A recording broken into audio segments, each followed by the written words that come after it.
All right, it's a couple days later, back on this. I'm gonna show you how to fix that VVT problem. So you're gonna remove the valve cover. You got your 10 mils there. Take your coil packs out, and then you got your bolts all the way around the perimeter. Undo your hose clamps, and then that will remove the whole valve cover.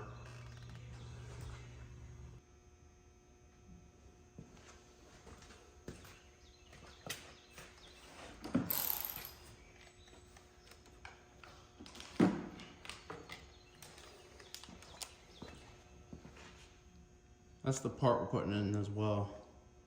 Spring start. You see right there, 08 to 12 Accord, 12 to 14 CRV. They have other ones on there that do other models too. Probably the same steps to do it. So you can just Google spring start, and then there'll be a website there you can order from.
This is your VVT. You're gonna take all these bolts out all the way around, and then there's gonna be a spring in there you're gonna replace. You're gonna put that spring in that they supplied you and put it back together. That's simple. Pretty clean in there for 200,000 miles. I just picked this car up a couple months back, so I know nothing about it. All right, so thought it was just a regular T30, and it's not. They actually give you a bit. I also seen people online, since you got such a shoulder sticking out of here, you can use like a pair of vice grips. But if you buy the kit, they give you the bit with it. It's actually a TS30. So what I did was, it fits in a quarter inch socket on a 1/4 inch drive, obviously. So if you got that, it fits this nice, and I took electrical tape and wrap this around here so this doesn't fall out, because obviously you don't want to have it fall down in here, because then you're going to be fishing with a magnet, or you're going to have to take the timing cover off and the oil pan off, or whatever you got to do to get that out, because that won't be good if that falls in. So take some electrical tape, wrap it around, or heck, even like the day before, if you know you're going to do this, fill that with like RTV or something and push it in there and let that harden overnight or something like that. I thought I had the right socket in my own supply, so I didn't think I needed to use this, but I was wrong. Now you just loosen all these up, take your time. You don't want to drop any of these in there. So what I'm going to do is I'm going to go around, just loosen them all, and then we'll slowly take them out.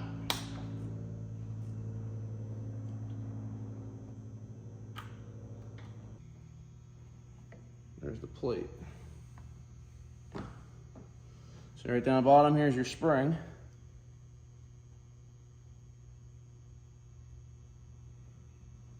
There we go. So that's what we're replacing. You can, everything that's in there just stays in there. So now in this kit, they give you a bunch of springs.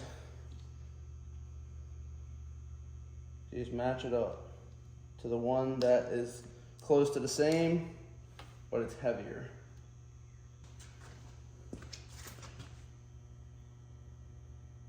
So right there's the old spring. And there's the new one. It's hard to tell on camera, but you can definitely feel, the difference in the spring, for sure. So we're gonna slide that back in there.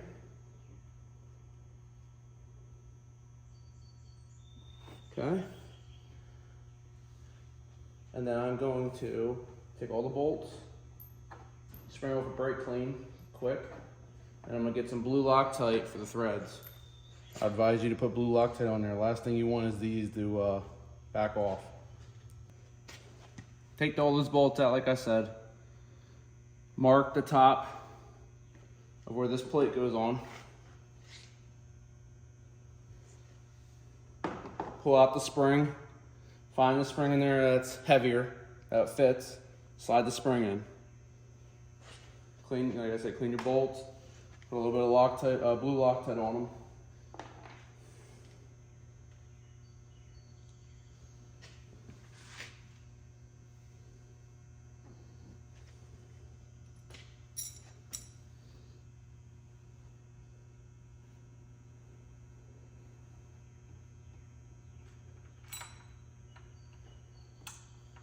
And put your bolts back in reverse order.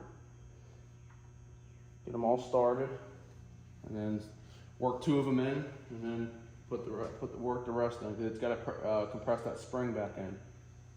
And it's going to be a little harder this time because that spring's stronger.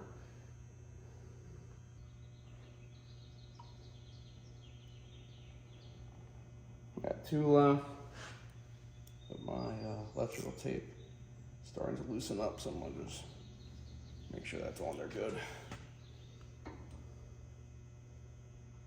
If you're planning on doing this, maybe you flip cars or whatever, you're going to do more than one, I highly recommend getting the actual socket where that's attached, so that can't come out.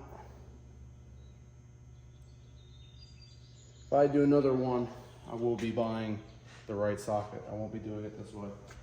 A couple times it was starting to come out and you got a little sketchy there, but hey, didn't drop it. We're done, it's all installed. Valve cover back on, and I will show you the startup clip. We're gonna start it up right away. The way it's sitting, it should not make a rattle noise. If it does, we're gonna let it sit then a couple more days. We're gonna try it one more time. Because that's a fresh spring in there. Maybe it needs to go around at least one time. I don't know, I don't know if that's where it's supposed to sit or it don't matter. It shouldn't matter because it should go around, there should be a hole and it should lock. But we'll give it 2 tries. Then after that, if it doesn't work, well then we know it's a waste of $40. We'll see you on the startup.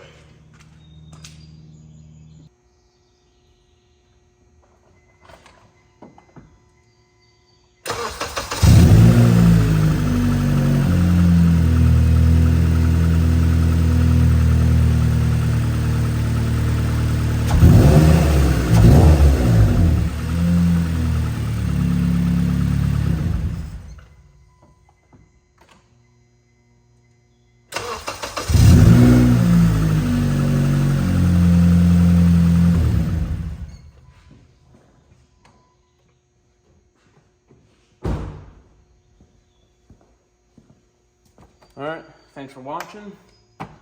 See you on the next video.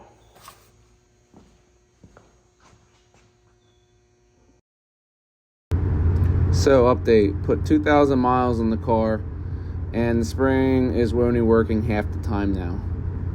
So I would say $40, it was a waste of money. At least in my experience. Did not fix the car. I don't have the car no more. I ended up selling it the way it was. No big issue. This car still ran fine. It just has that startup rattle noise that you hear. So probably the ultimate fix would be replace the VVT like most people do. Probably buy an OEM Honda unit, or maybe even buy an aftermarket one and maybe put that spring in that. Maybe that would be the ultimate fix. I don't know. That'd be your call on that. So, and that was a fresh oil change. It didn't matter. I also had a VVT code, and I replaced the solenoid. And most people probably would recommend, even I would recommend, buy an OEM Honda unit. But I went on a limb and I bought a Dorman unit, and it worked flawlessly. No codes, great power, and I put 2,000 miles on it with that solenoid in as well, and it was perfect. So I just wanted to give you an update. Pretty much, I don't recommend it because it did not fix the issue. All right, well, thank you for watching.